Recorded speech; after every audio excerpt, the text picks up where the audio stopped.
I'd like to welcome everyone tonight to our graduate studies seminar with Professor Jacques Lezra. Professor Lezra is Professor of English and Spanish and recovering Chair of Comparative Literature at New York University in New York, where he has been teaching since 2008, prior to which he taught at Yale and at the University of Wisconsin-Madison. His work focuses on early modern Europe, particularly Spain, as well as contemporary theory and translation, and he has several books that reflect the intertwining of these interests, and let me just name them, there's a lot. Starting with his first book, Unspeakable Subjects, The Genealogy of the Event in Early Modern Europe. More recently, Wild Materialism, The Ethic of Terror and the Modern Republic, which came out with Fordham Press in 2010 and has had since then a Spanish as well as a Chinese translation. He has a book on Cer-vantes, Contra los fueros de la muerte, el suceso cervantino, a selection of articles and unpublished essays that is forthcoming in Spanish from Polifemo. And he's also hard at work on a new book entitled On the Nature of Marx's Things. Professor Lezra has published articles on a number of literary texts and translation and theoretical issues, from Shakespeare's Measure for Measure to Freud, Althusser, Virginia Woolf, and other topics. He's also the co-translator into Spanish of Paul de Man's Blindness and Insight, and most recently, and I just wish I had a copy here of the 25-pound book to show you, it was just too big to lug from the United States, with Emily Apter and Michael Wood. He's the co-editor of the translation into English of the Vocabulaire européen des philosophies, translated into English just this year as a Dictionary of Untranslatables, a Philosophical Lexicon, and I know that we'll be talking a little bit more about this spectacular work tonight. With Paul North, he also edits the Northwestern University Press book series, Idiom. I've had the pleasure of working with Jacques Lezra on a number of projects over the years, since we were both at Wisconsin and we're now both at NYU. We attend a recurring Theater Without Borders annual conference, which happens literally all over the world once a year. It's happened here at La Pietra.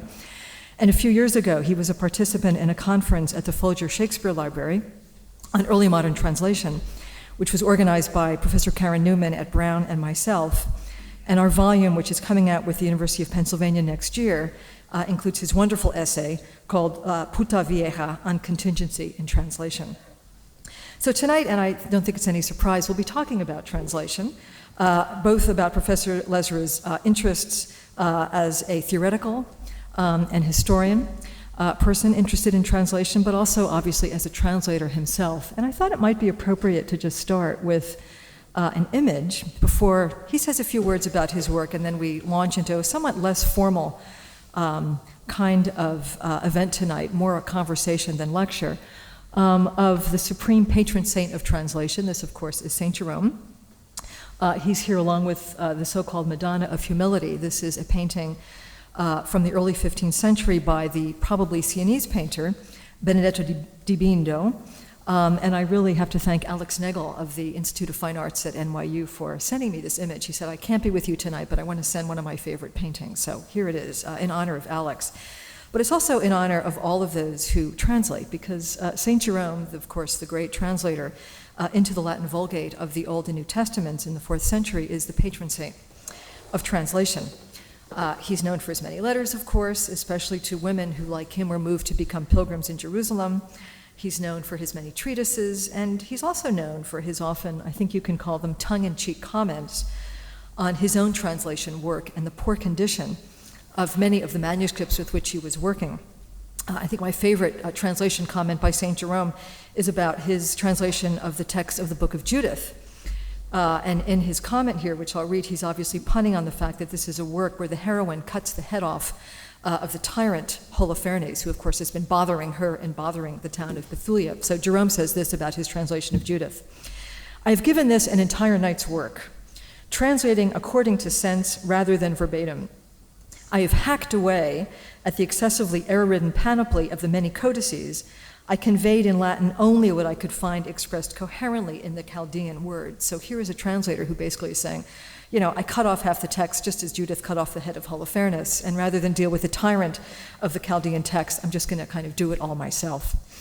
In this image, though, we see a somewhat different, perhaps less belligerent St. Jerome. He's in the very sedate posture of translating, although he's actually pausing in his work of translation. And what he's translating, and it's extremely clear, if we had Google Zoom with us, we could literally zoom in on the text which he's writing. He has his little knife and he's got his scroll. He's writing out the first 7 lines of the Gospel of John, the famous In principio erat verbum, which then goes on in these opening lines to mention the birth and the coming of St. John the Baptist. And a few little details about these texts in the painting, I think, are worthy of note. And one is that the pen of St. Jerome is literally poised. He's actually stopped in his act of translation over the word lumine, or light. And this is the light that John says in the Gospel of John, that John the Baptist was not. He was only the testimonium. He was only the witness. The true light was Christ. And it's Christ, of course, to whom both Jerome and we as the audience are actually looking, who's on the other side of the diptych. He's calmly nursing away, totally unaware that he's the real subject of the text. But it's, I think, this marvelous moment where, stuck in the middle of this word lumine, the lumine that is really Christ, Jerome just stops as though the act of translation is now being transferred onto or taken over by the flesh itself, in this instance, the flesh of Christ. Another interesting thing about this little work is the text from which Jerome is translating. We can read the Latin perfectly. Again, you can read the word lumine on which his pen has stopped. But above it, supposedly the Greek text, it really amounts to very little more than gibberish if you look at the black scribbles. I mean, it really is just scribbles on the page. Some look like Latin letters. Every now and then there may be a kind of sigma that emerges on that page, but it's really hard to tell. But beneath this gibberish and this scribbling, much fainter, as though it was the back of the page, which Jerome is looking at, seems to me to be a bit of Cyrillic script, that is to say, not Greek script, but Cyrillic. And I'd really like to know more about this painting and about the painter Bindi himself. Were Cyrillic texts more easy to come by in 15th century Siena than Greek texts? Is that why we have Cyrillic on the facing page of this translation, or the text that's being translated? Is the Cyrillic that we see, in fact, the opening of the Gospel of John, or are they just some Cyrillic letters that perhaps the painter knew? So again, he's not translating from the Greek, but translating from a more recent Russian or Cyrillic text. And finally, one last little, perhaps banal detail, and it's hardly original with Bindi, but I throw it out anyway, is that Mary, of course, is reading a text, a much smaller text. It may be a missal. It's hard to know what the text is because the handwriting is less clear than Jerome's, but it opens up with the word Deus, and with what I think is probably the collect for a Mass. Again, the point here is that it's in Latin. It's not in the Hebrew or the Greek, which would have been, as it were, Mary's contemporary languages, as though Jerome's translation had already reached across 3 centuries and placed her within the world of the Vulgate, which of course would be the world of medieval and early modern Europe for over a millennium. In any case, St. Jerome presides over our conversation tonight. Again, I hope you all get to Philadelphia to see this painting and can look at it more closely even than Google Zoom. But for now, I would like to invite Professor Lezra to perhaps say, 5-10 minutes worth of his work in translation, about which you've heard a tiny bit from me. It's wonderful to be back at La Pietra. I was mentioning to Jane that I hadn't, in my last visit, had the pleasure of seeing the gardens, though I spent a few days here. And I also hadn't remembered quite vividly enough how bad the taste of our patron actually was. And it's, on one hand, a miracle to see the gardens, on the other hand, a humbling reminder that taste in one thing does not translate into taste in another thing at all. My work, as Jane Tylus said, concerns what I think might be called the philosophy of translation right now. It's my work, such as it is, has gone through a number of iterations to come to this point, and it has, I think, a slightly different inflection from other scholars who are working on the field of translation currently. And it's to that slight difference that I would like to direct myself right now. First of all, just a few remarks about translation studies in general and why they seem to be of some importance right now in the American Academy and in other places as well. This, I think, has some positive as well as negative roots. The positive roots of the interest in translation, the theory of translation, the practices of translation, concern the greater cosmopolitanism of the academy, the greater number of scholars, students, people, languages being spoken, the grander necessity of understanding other people in which the academy in general is finding itself, and I take all of those things to be good. The negative side of the interest in translation studies might be said to, you could draw it back to the first concrete efforts made in the national funding of centers for translation as parts not only of nation-building projects, but specifically of military economic projects. Translation and the interest in translation are completely tied up with militarization, economization, and the specific shape that capitalism has in our century right now. So is it possible to maintain the, let's say, good side, the cosmopolitan side, the side of translation that is attentive to and responsive to the differential nature of cultures today, without also subsuming the practices of translation in this national economic and militaristic model from which I think undeniably it comes? This is a problem of a historic sort, which for that reason will only have an answer in, say, 150 years. We will be able to see whether this was possible or not. Such things and such technological devices as Google, the internet, and so on are pressing in both directions at once, and it's not clear to me how this is going to resolve itself. What is clear, however, is that the practices, the theory, the philosophy of translation should right now take into account this very complicated double direction in which translation is going, and pay attention to that. That should be the focus of the translation studies, the theory, the practices of translation, this impasse, this aporia, this difficulty as well.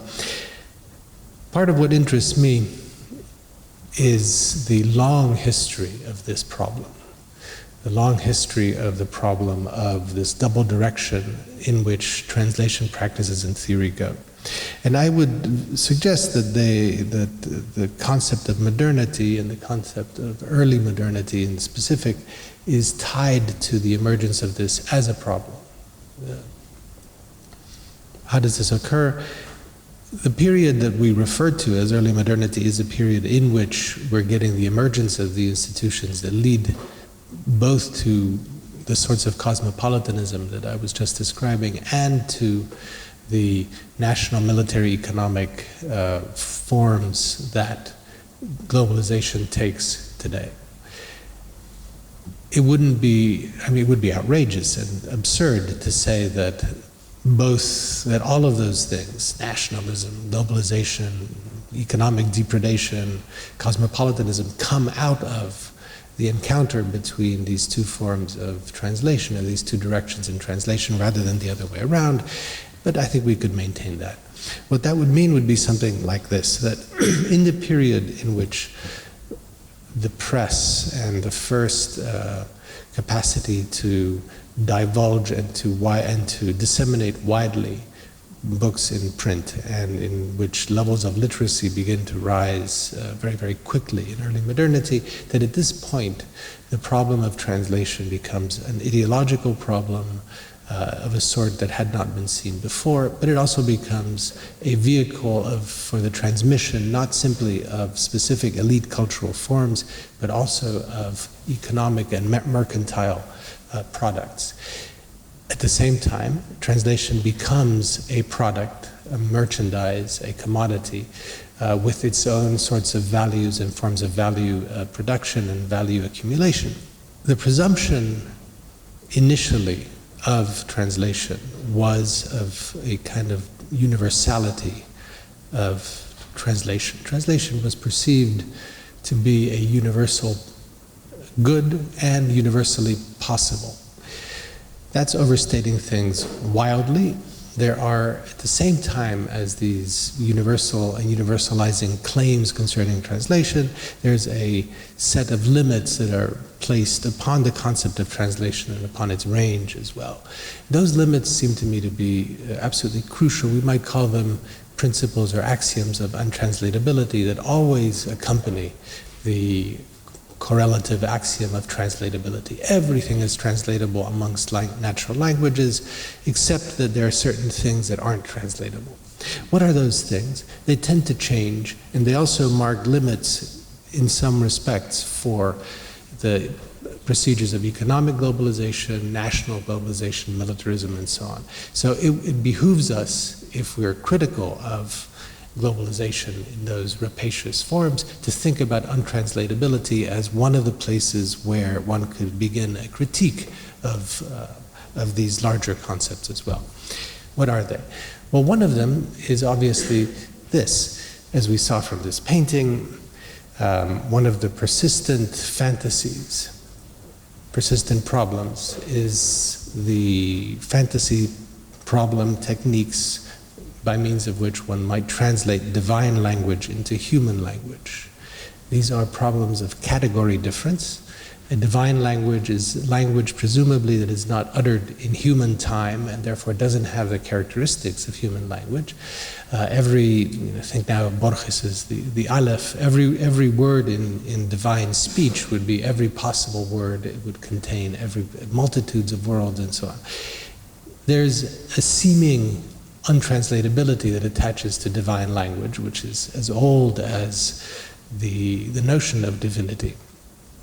There are at least two other domains of untranslatability that I'd like to signal as well. One of them is what we should call animal language, language of non-human animals, and tendentially the language of human animals who approach non-human status. For example, natives of other countries who are not yet considered to be entirely human or not understood to have souls exactly. What is the status of their language? Is it more analogous to human language or to non-human language? And can we therefore translate it? Can we know what the American Indian says? Well, if we give him a soul, we can probably assume that he's a human, and therefore we can more or less figure out what there are things that can be translated between his speech and ours, but if we don't give him a soul, then we're closer to talking to a parrot. And it's not clear that parrots have language in the same way that we do. And then the third domain of untranslatability is the one that is signaled by what you might call linguistic effects that are specific to national languages and cannot be separated from them as natural languages. National languages, natural languages. So for instance, anything like a poetic effect, an effect of rhyme, an effect that concerns the specifics or the material of the word itself, these would be considered untranslatable as well.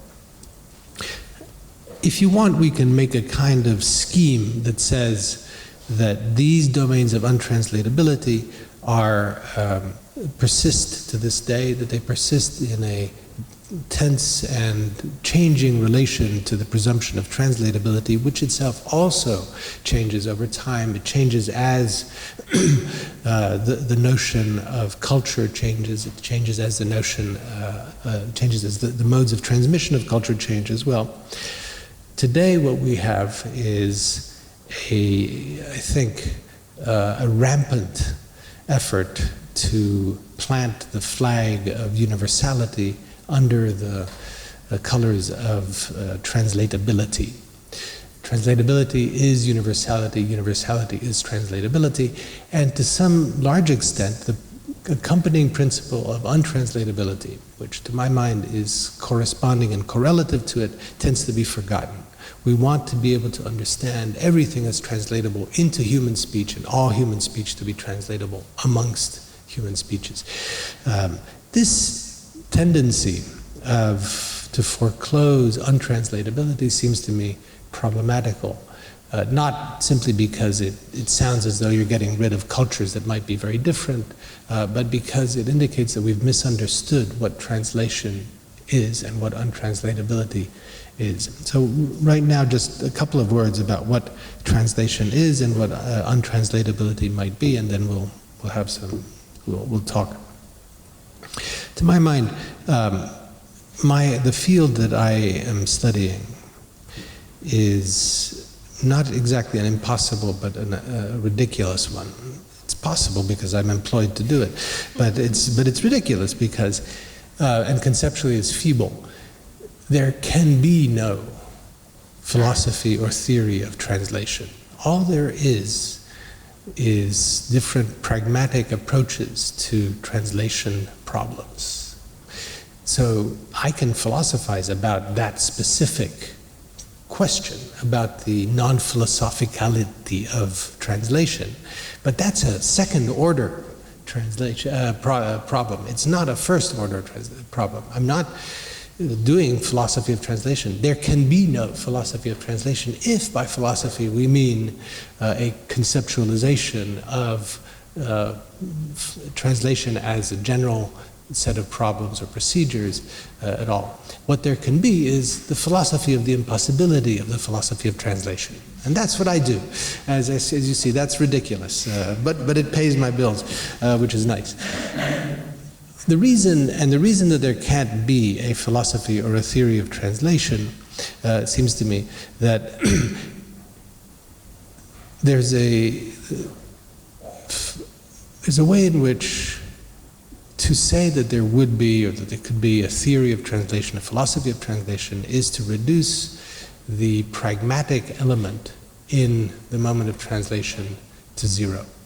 And I wanted to go back for a second to a text that Jane mentioned through Jerome, who is citing or remembering a text from Cicero, which became an absolute commonplace in early modernity, which draws definingly the distinction between word-for-word and sense-for-sense translation. This is what Jerome says. I've been translating this Holofernes thing, not word-for-word, but by sense. And the way that Cicero puts this is just very quickly, is to say, in one translation that I'll give you, he's talking about the translation of Aeschines and Demosthenes. I have not translated them, he says, as a literal interpreter, but as an orator, giving the same ideas in the same form and mold, as it were, in words conformable to our manners, right? Ad nostram consuetudinem aptis. Right? This is the element that makes a philosophy or a theory of translation absurd, ridiculous, impossible, whatever word you want there. It's the aspect of the consuetudinal, the usual, the normal, it's another synonym for consuetudine. Customary, exactly. Our customs.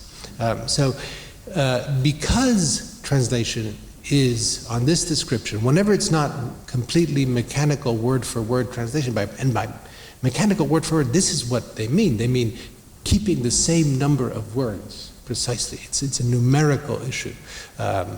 If you're not doing that, if you're not using Google Translate, if you're not doing a word-for-word translation that is utterly mechanical and mathematical in that sense, then you have to pass through a notion of use, of custom, of what is usual, which does not allow for philosophical generality in a kind of more abstract sense. There are other ways of doing philosophy, but not in this classical sense. So, to the extent that we forget that customariness, that practical, that hic et nunc locatedness of the practice of translation, we can do philosophy, and we can also do globalization and global political economy. The notion that translation can be a technique, a matter of a technique for global capitalism to impose itself across the world, this is dependent upon pushing translation away from the useful, the consuetudinary, the customary, and towards a mathematizable and mathematical principle. So, in this way, people who, like me, in some occasions say, no, what I do is I do philosophy of translation. These are people who collaborate with globalization and global capitalism. It's only the people who say, no, I do the philosophy of the impossibility of the philosophy of translation. That's where the revolutionaries really are located, it seems to me. So this would be on one side. On the other side, let's think now just for 2 seconds about what the residual traces of these senses of untranslatability might be in the current moment. So I talked about three. I talked about divine language, I talked about animal language, and I talked about the specific material qualities of natural languages that do not translate. Rhyme, different verse forms, puns of different sorts, and so on. Is untranslatability always and only connected to those three domains, or are there other forms of untranslatability? What I would like to say, and this is my current way of thinking about this, is that we have not yet exhausted our thought about what untranslatability is. I think translatability, I'm tired of that. Untranslatability is more interesting. There's more of it, and there's more conceptual grab to it. This isn't to say that we shouldn't still be thinking about those three domains of untranslatability: divine language, animal language, natural poetic effects, or natural linguistic effects, or effects in natural languages, but rather that as our societies move, we produce additional forms of untranslatability and additional domains of untranslatability as the current languages, the customary languages themselves change, so they produce different kinds of translation, but also different domains of untranslatability. And part of what the task ought to be at the moment, it seems to me, is to be paying attention to the form of production of untranslatability in different cultures. Right? So this would be, because the forms of translatability, this we see every day. We see it in techniques and technologies, in every kind of medium.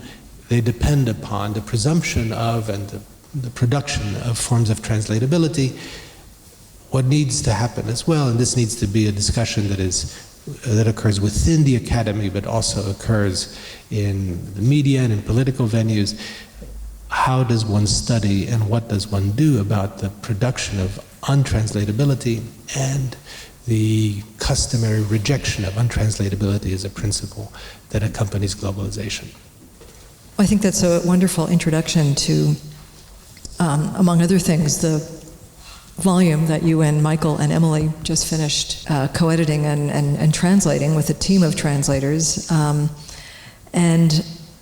Just for the audience who may not have seen this book, because it really is literally, it was out in French in 2004. Was it 2004? Barbara Casson is the editor of that, and just came out late fall, early winter this year from Princeton in the United States. And just to give you a very quick sneak preview of this volume, if you haven't seen it, it has a number of untranslatable terms in various philosophical discourses. I guess one of my favorites as an Italianist is sprezzatura, is considered to be an untranslatable term, and we learn why that's the case, why nonchalance doesn't work, nor does disdain work as an English way for translating sprezzatura. But there are also a number of really interesting essays on the properties. Jacques just talked about the natural linguistic effects that are untranslatable, and so there are some wonderful long essays on what are these natural linguistic effects in any given language. And so since we are sitting here in Italy, I thought I would just ask you a question about the essay on Italian. in your Dictionary of Untranslatables. I realize, again, Jacques, as the editor and translator, didn't originally neither wrote nor commissioned this essay, but I'm just curious about it because it's a wonderful essay by, is it Rémy Boudot, I think, or Baudet is the author of the essay on Italian. Why is Italian different? How is Italian different? And the preface to that essay is called A Philosophy for Non-Philosophers. That is to say, one of the many points in this marvelous little piece on Italian and how it's different is that Italian and Italian philosophy, as it were, is not abstract, as is German or Cartesian rationalism in French. It is always based on what Machiavelli calls, and Machiavelli is cited here, in la verità effettuale delle cose, the effectual, truth of things. And I think what Baudet does in this essay is this wonderful genealogy from Machiavelli to Galileo to Vico to Leopardi to Gramsci to say that Italian philosophy as such is always grounded in the real, in the civic. It's not abstract, it's not about interiority, it's not about universals, it's not about globalization, because it's always grounded in the day-to-day and the contingent and the pragmatic. And so, given that the first, as far as I know, the first treatise, although it's not really a treatise, it's a letter, about early modern translation is by an Italian, Leonardo Bruni, in the 1420s. And given what to me is this very convincing little essay by Baudet, I'm wondering, so are the Italians, and is Italian revolutionary in your sense of untranslatable? Do the Italians give us this way of thinking about untranslatability as the much more interesting case study as opposed to translation? Of course. What else could I say? You have my head on a pike if I don't say that. I don't believe in the existence of national languages, which is sort of a silly thing to say in English, but there you are. That the whole register, and Jane is quite right, that this very long 1,500-page book has entries on all of the major European languages. It has German, French, Spanish, Italian, Greek, and in each of those, the philosopher in charge of writing the entry makes an argument for the specific relation of philosophy in that language to philosophy. So Spanish philosophy is different and contributes something to Western and to European philosophy because of the ser, estar difference. It has two modalities of being. No other language except for actually Portuguese, which has a third one, quite achieves that. Italian has sprezzatura, French has Cartesian clarity, English has Badiou's entry on Français has an absolutely wonderful chauvinist French treatment of English. Why not? The point being that each one of these entries tries to locate something, a specific character within the national language, and then see how that works in philosophical language. And in some cases, you get quite standard accounts like Cartesianism, illumination, abstraction side on the French, the fact that German is able to make all of these fantastic abstract compounds into nouns and nominalizations of this sort gives you a different kind of philosophy. The privative structure of Greek gives you a different relation to between nouns and action than in other languages, etc., etc. It's much of it is extremely convincing on one level. On another level, I find it so irritating. I want to shout. It's just, and it's not only irritating because I find it personally irritating, but it's irritating because on the road toward determining what is specifically philosophical about this or that language, you cannot avoid making a case for the authenticity of this or that language as a mode of expressing a philosophical statement in that language. And this seems to me very problematical. It seems to me that the minute that you say that philosophy is at home in Italian or in Spanish or in German or in something like this, you're saying something wrong about both the language and the philosophy.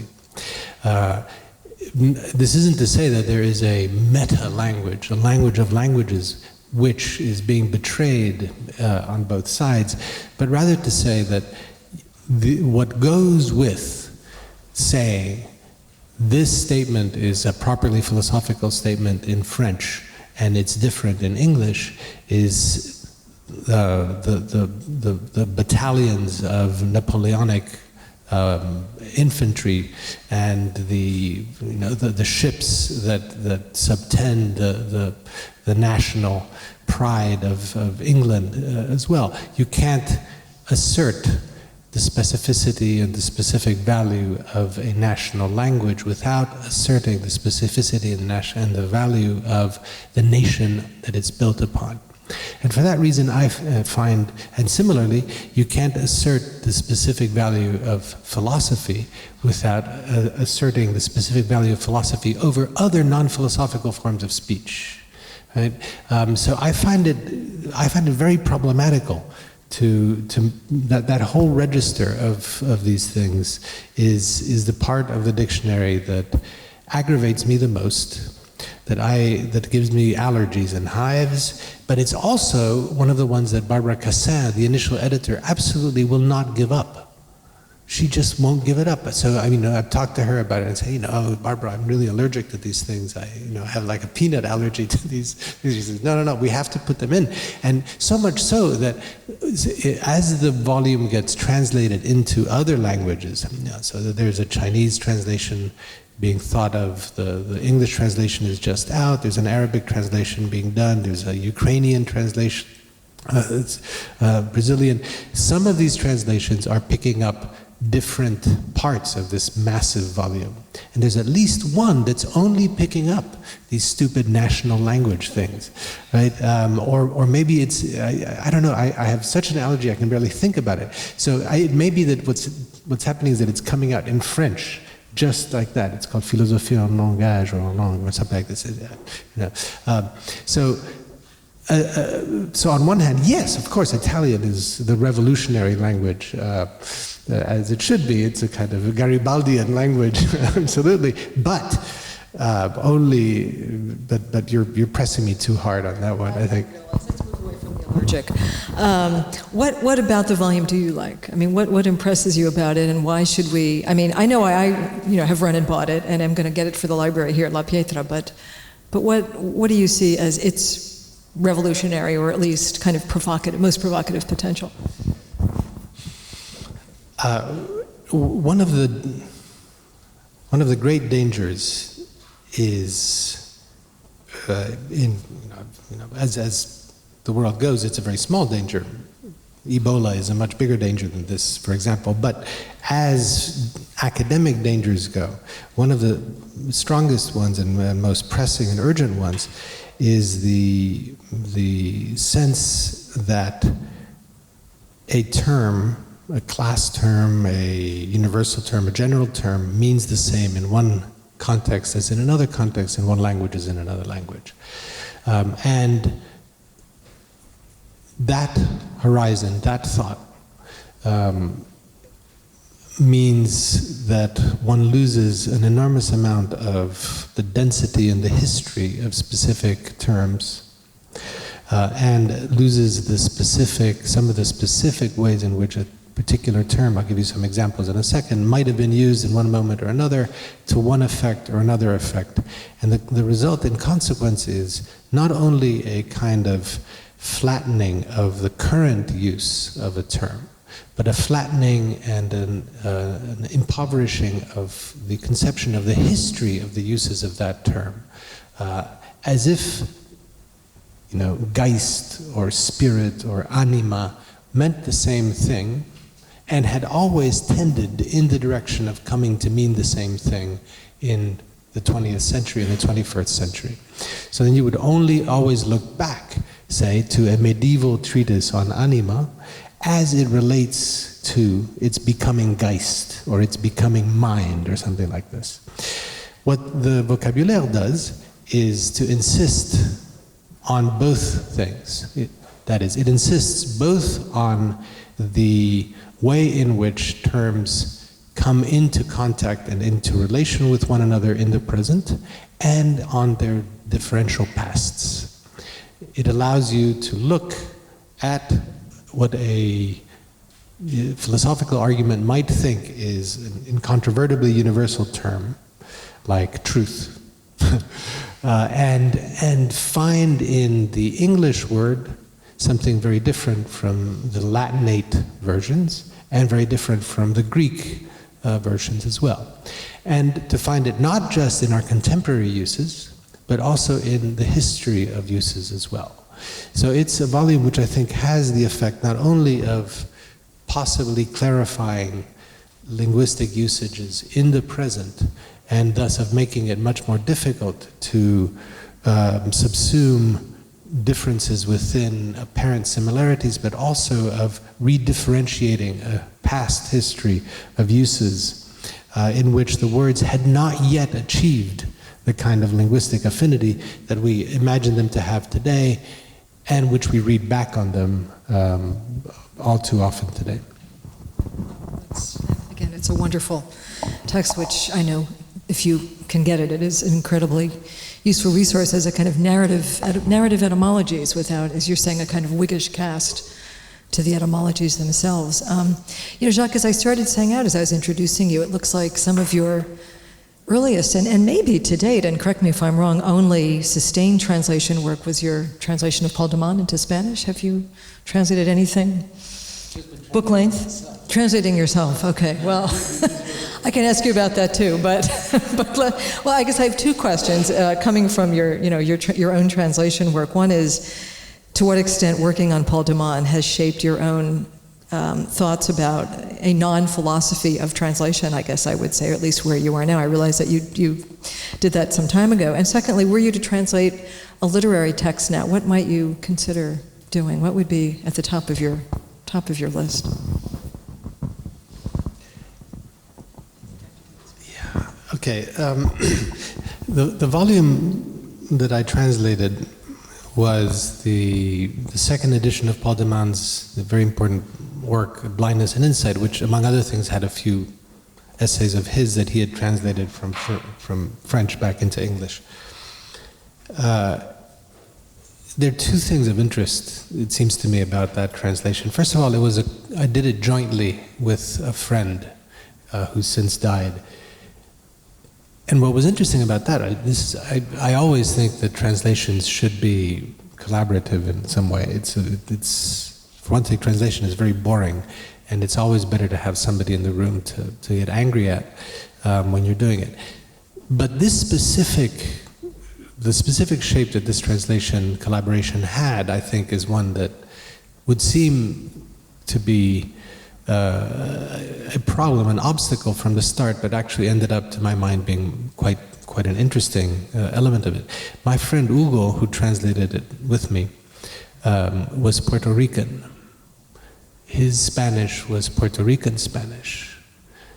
I'm Castilian for my sins, and Castilian Spanish and Puerto Rican Spanish have a relation to one another, but they're not the same.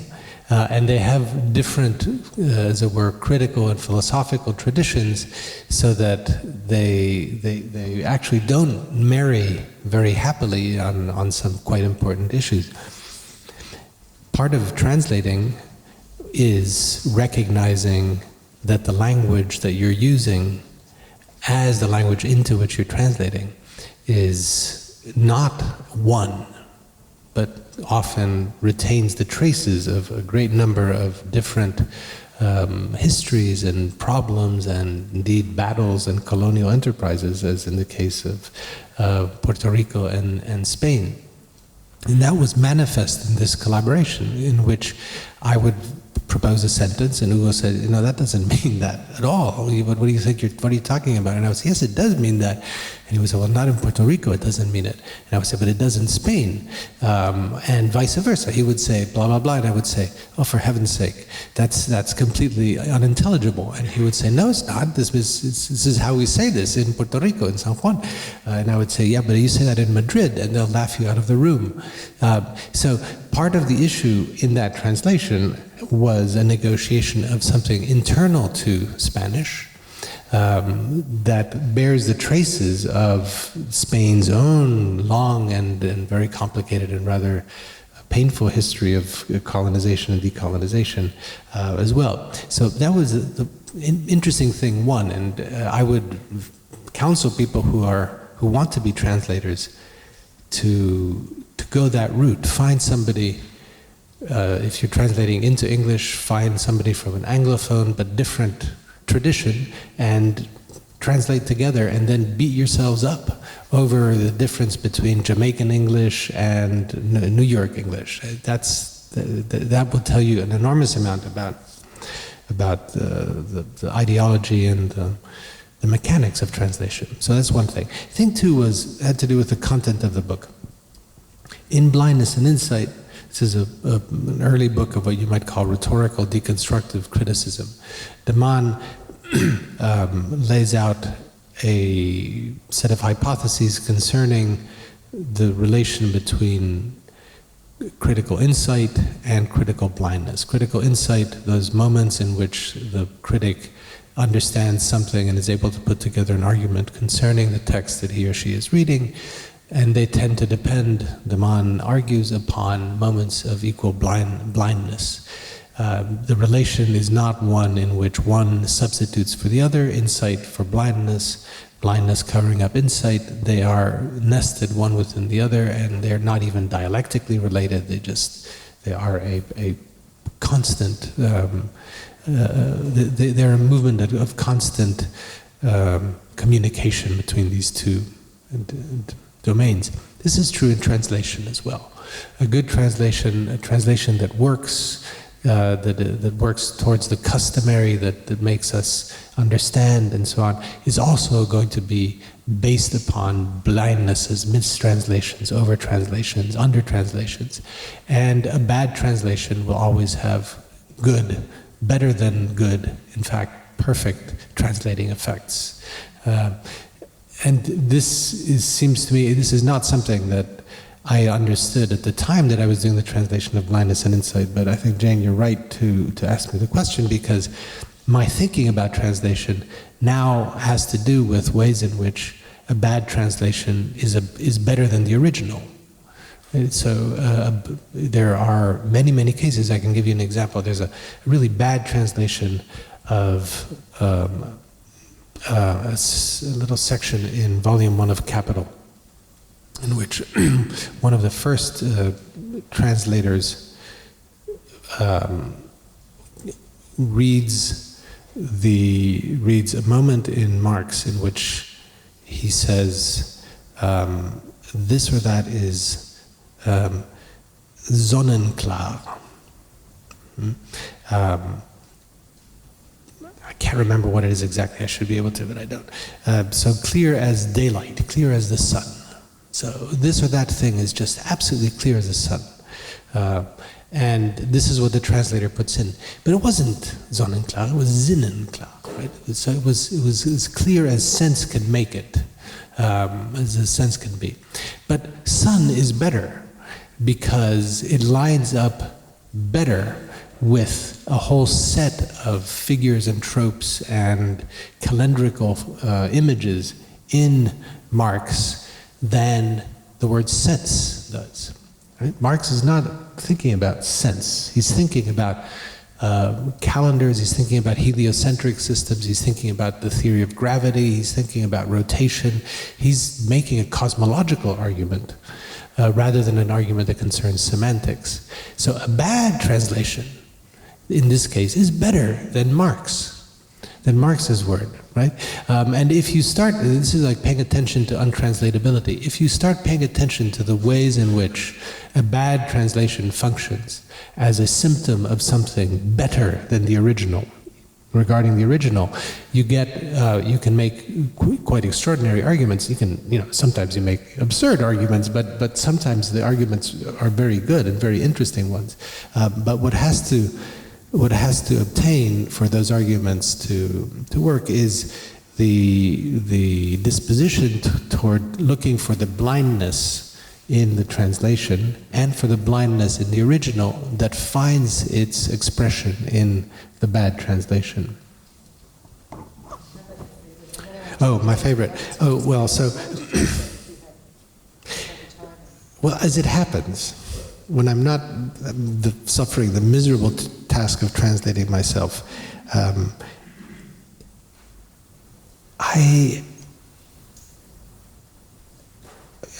not doing this in any kind of professional way, but it occurred to me at a certain point that there's an Hugo poem that I really wanted to translate into Spanish. And so, just as a little project for myself, as I was walking the dog one night, I tried to translate this Hugo poem into Spanish, and found myself really happy with what I was doing. Yeah, it's not a very good translation, but the idea being that you take two languages that you more or less have, and then you kind of work with them. So, romantic poetry about the death of daughters is what I would do.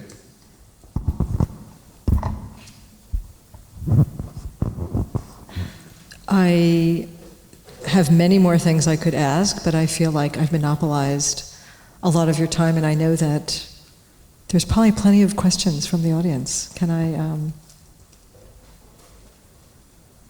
and I know there's at least 7 grad students who have read some of your work and who definitely have questions, and Doug has his hand raised. Doug.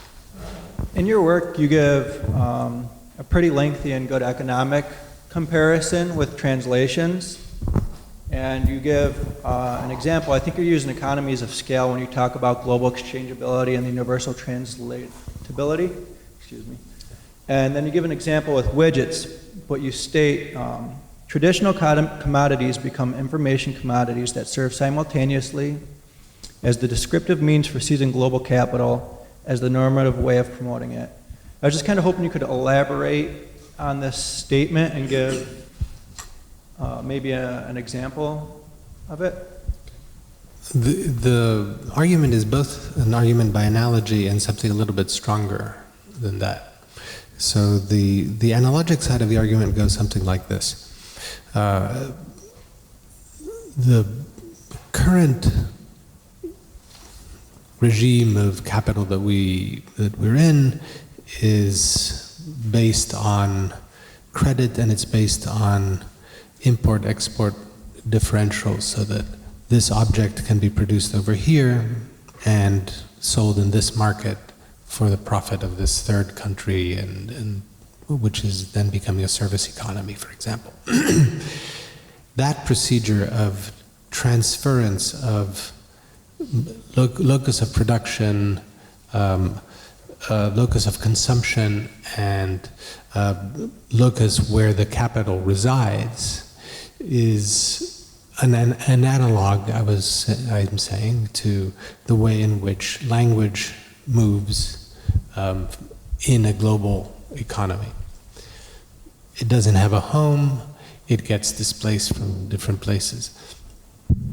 Beyond that, language is also the device or the means by which I can produce that cycle, that circle of displacements of the product onto a factory in Sierra Leone, and then using raw materials drawn from, say, Singapore, wherever you want, and then to be consumed in Western Europe for the profit of people in the United States, etc.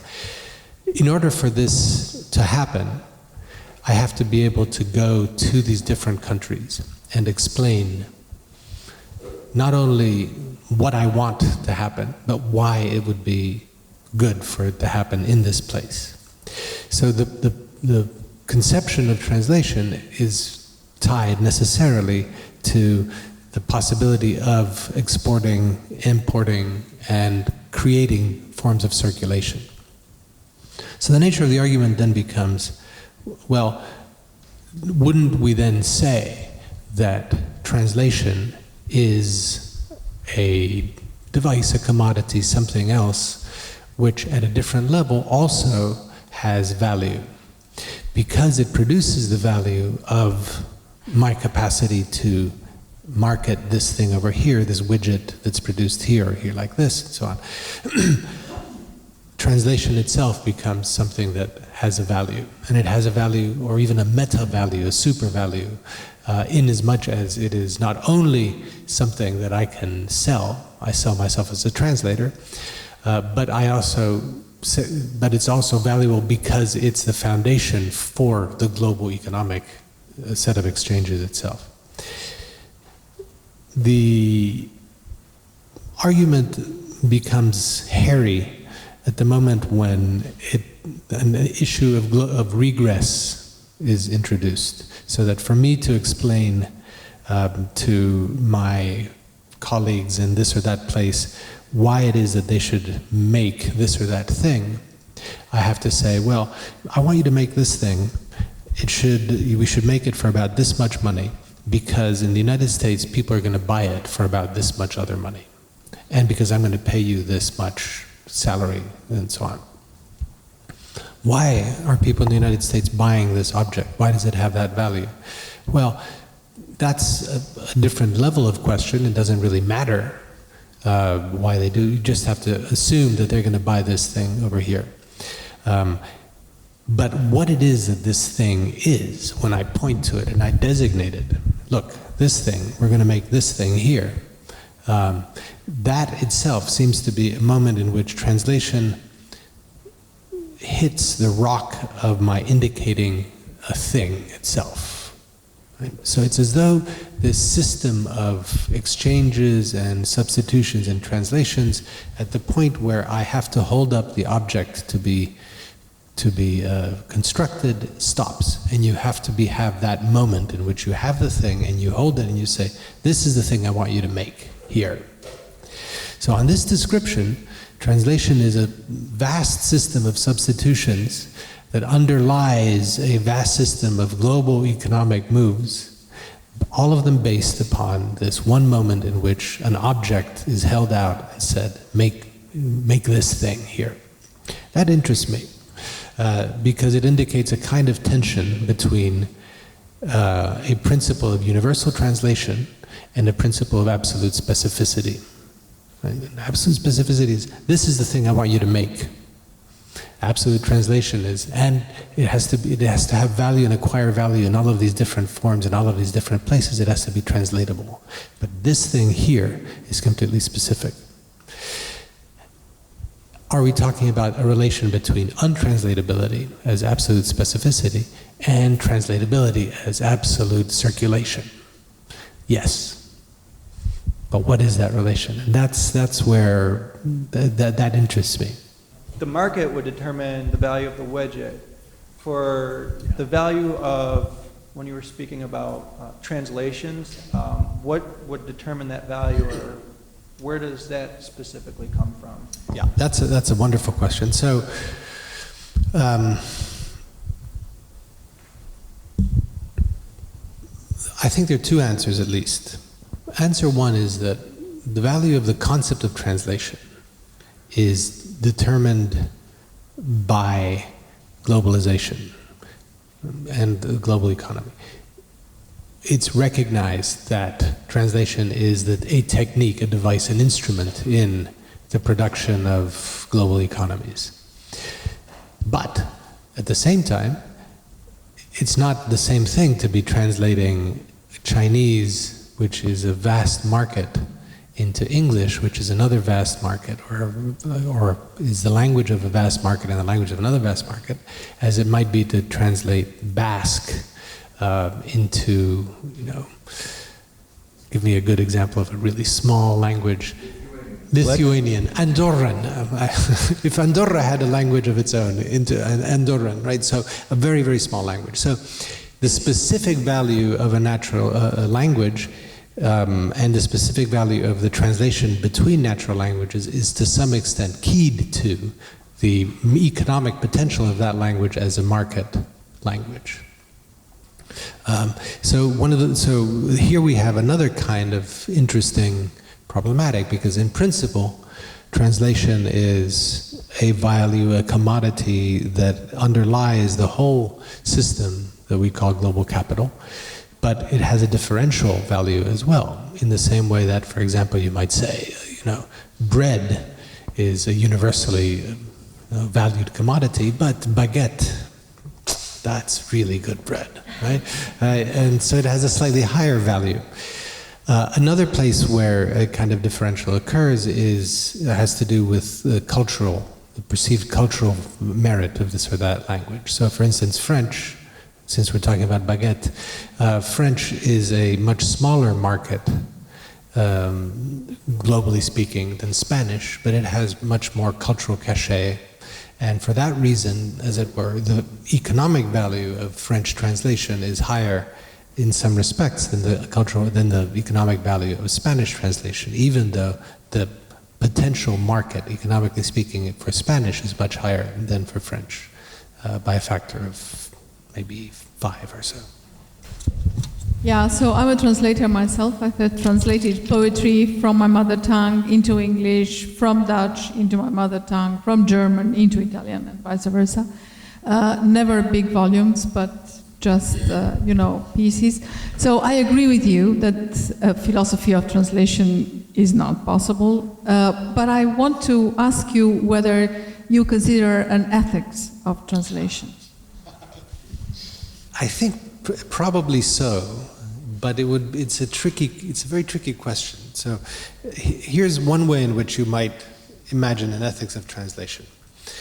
And you tell me what you had in mind also. Okay, so one way to imagine the ethics of translation is this. You're responsible to the original text. You seek to understand it as best you can and to produce the closest or most faithful version that you can produce. Every one of those words is problematical, right? In that description, and ethically problematical. Faithful. The original text. Produce it for whom? Is it for yourself? Is this a kind of narcissistic procedure? Are you trying to produce a translation that is attentive to what you think is most interesting about this text for everybody else? That's a completely unethical act, it would seem, right? It's you're imposing your idea of what's important or interesting or what is even meaningful about this text upon everybody else. Terrible. You have to, so one ethical premise would be to invisibilize yourself. But by that, what you have to be meaning, if you're going to be ethical, is that you have to make your biases absolutely clear, so that the reader who reads the translation says, oh, this is Jacques, he has this bias in this direction, and I can factor that bias out and have my own relation to this text in some way. Invisibilizing yourself in the other direction, which is to say, making it appear as though this is an absolutely clear translation that should be universally valid and isn't the subjective translation. This is a very problematic aspect as well. If you start visibilizing your translation practices, you end up with really aggravating translations. Nobody wants to read a translation which is ethical in that sense. So you are then put into the position, and again, this is another order of ethics, in which your responsibility might not be to yourself, to what you think is the case, but you might be responsible for what you think your reader would like to get from this text. Right? There, what you're doing is reading your reader, interpreting his or her desires, and acting as his or her desires, acting those out. That again is a fundamentally unethical situation, right? So it doesn't seem to me that any classical ethical position is tenable. What does seem to me is a much weaker form of ethics, or perhaps stronger, depending how you look at it, which has to do with this. And the imperative here would be translate with an eye to the effect of your translation, right? So that would be that would be what I think the only imperative that you could give a translator is that one, right? Because every other one ends up placing the translator in a position of an arrogant capacity and an arrogant, what Lacan would call the translator who's supposed to know, right?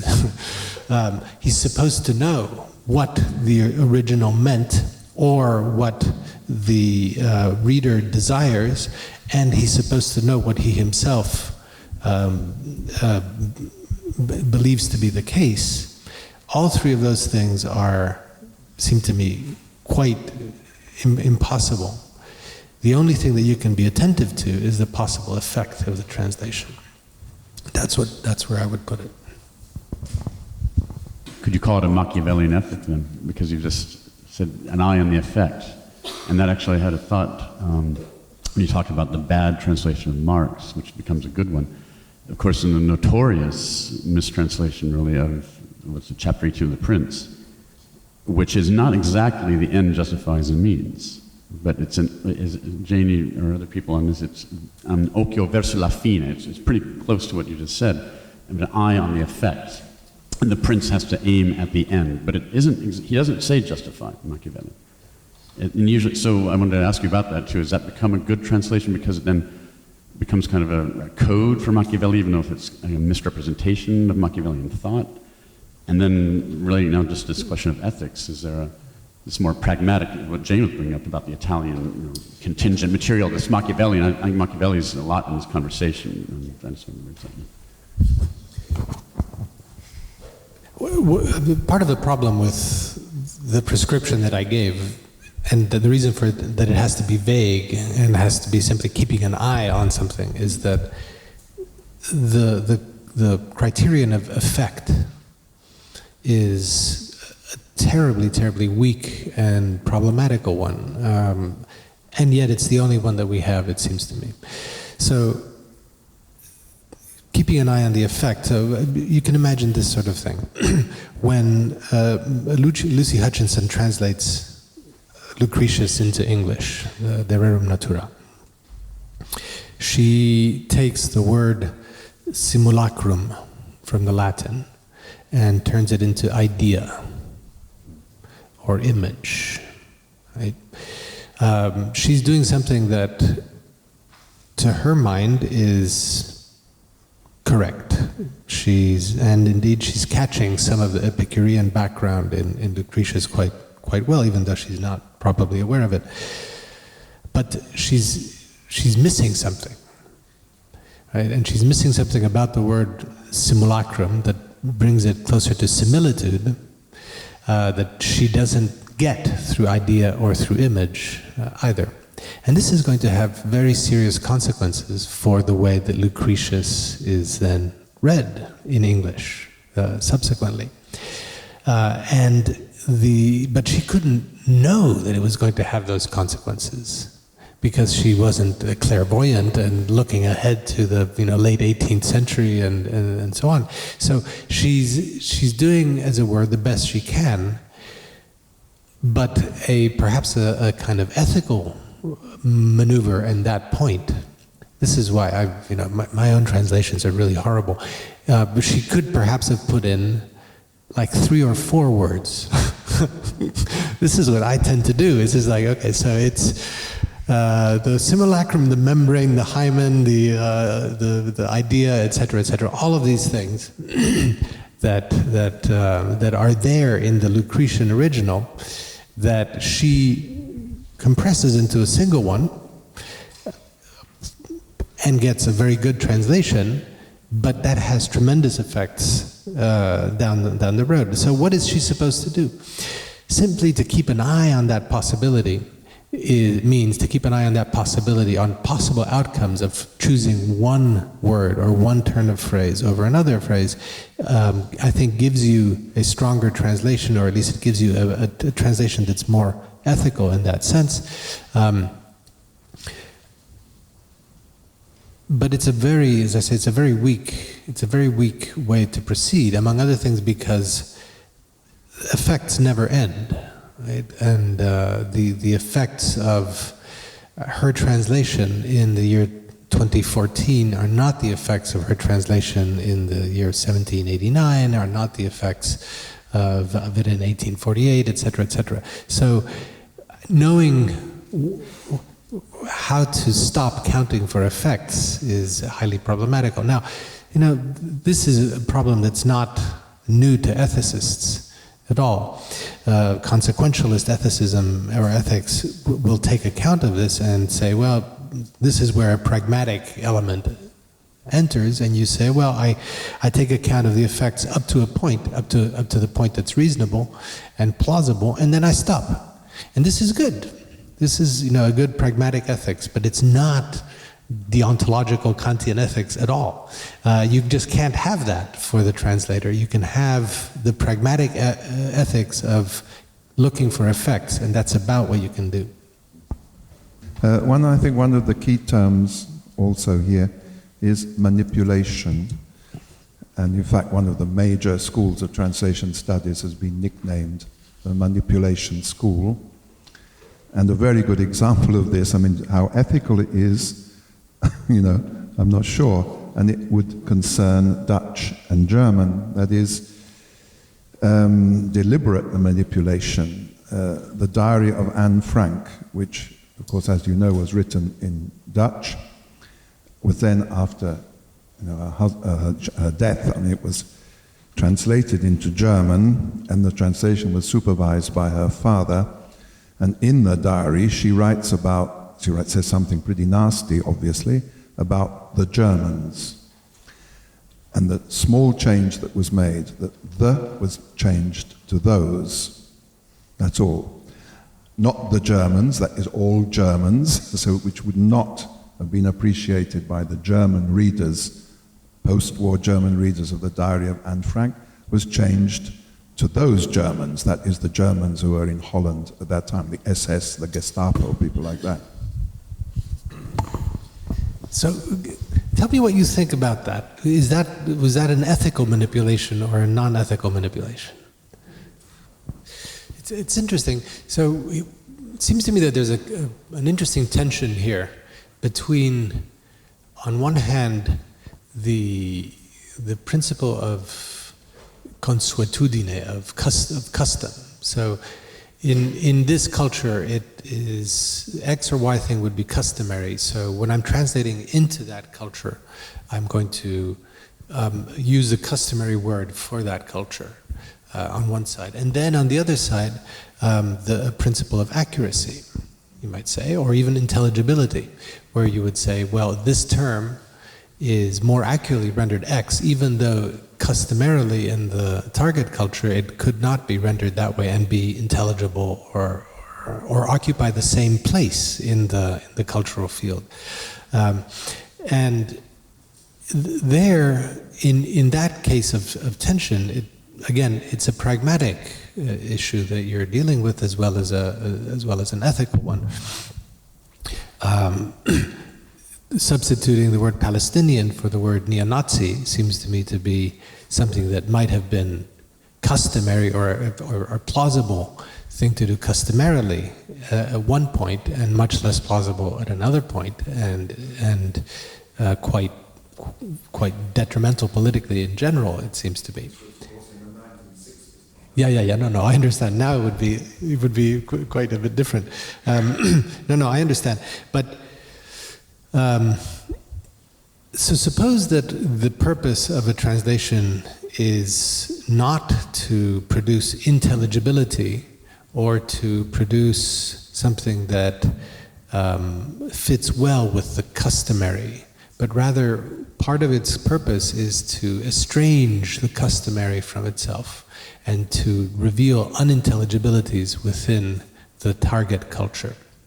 Right? So this seems to me to be another way to imagine this, which is to say, to view translation not as the importing normalization and Here, the model is the model of the good immigrant who learns the language and learns how to dress and so on, and becomes part of the society and fits in and so forth, but rather to bring in a bad immigrant, an immigrant who completely refuses, and in the refusal of the immigrant shows the culture to which the immigrant arrives to be shot through with contradictions, the contradictions of an apparently liberal society treating an immigrant very badly, illegally excluding the immigrant, etc.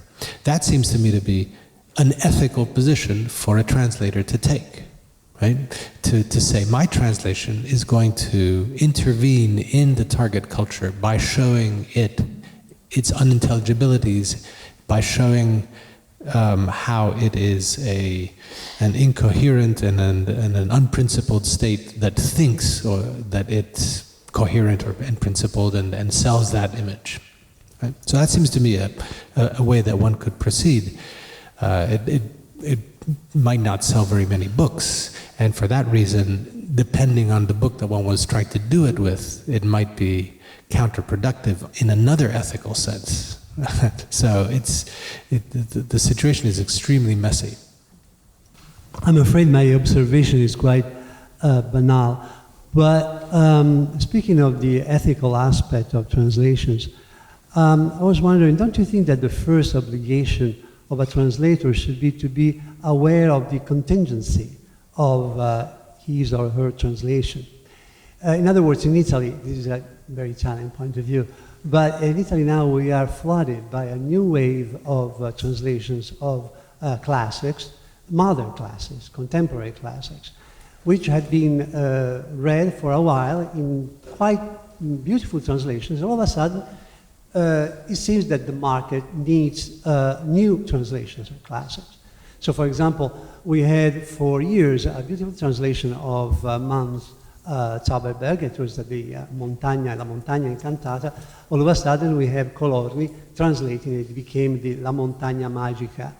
I prefer La Montagna Incantata, but there will be a whole new fashion of translating and naturally.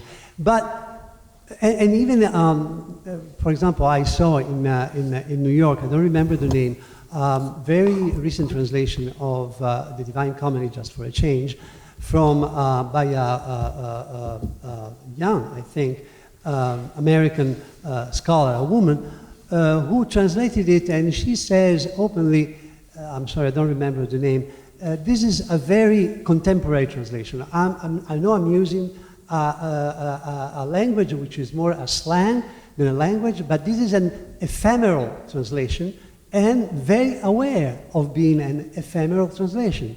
And she was naturally quite polemic, because I think she would infer that all translations should be considered themselves ephemeral and contingent.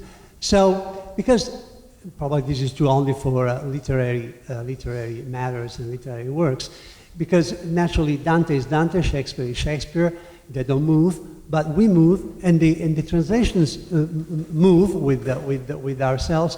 And probably the first thing is you should be aware of the fact that we are contemporary to our times, and that these are really ephemeral products made in a certain time of our culture, history, and linguistic, obviously, mainly linguistic history.